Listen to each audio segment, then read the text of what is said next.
JoJo, and I like to read. Give a Book, Give a Voice is a channel that helps young people learn new vocabulary and listen to interesting stories.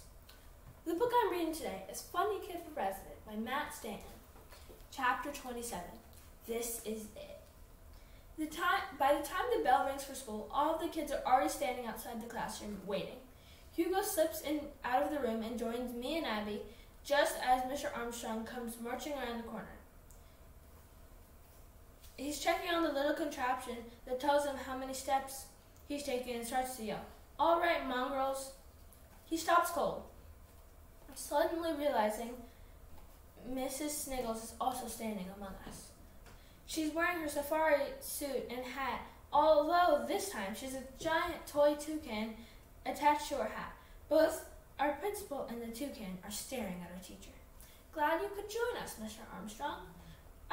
Yes, all right, inside, everybody," he stammers as he opens the door. Once we're all seated, Mr. Armstrong explains how the selection will work. Layla will speak first, then Abby, then Max at the end.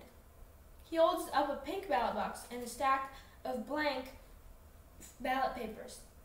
They look identical to the ones we found on Friday night.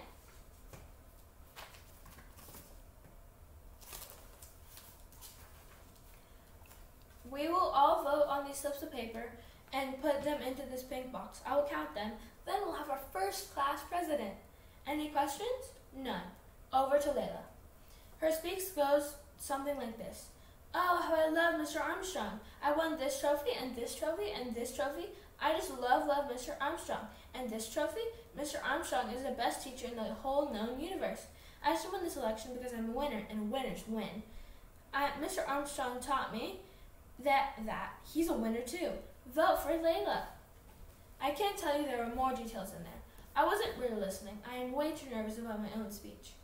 Abby's up next. She keeps hers short and punchy. "Mrs. Sniggles, Mr. Armstrong, fellow students, I stand before you today asking you to make me class president.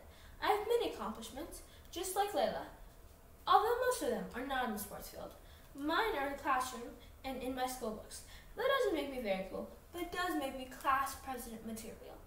I would like to serve this class by being your representative, so if you'd be so kind, vote for me."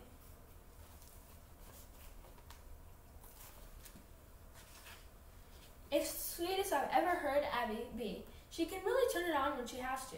That's not a skill I have. I looked down at my notes, down the first sentence of my speech. When I wrote this yesterday, I began with, "I'd like to start with a joke. Am I really going to do this? There's no turning back now."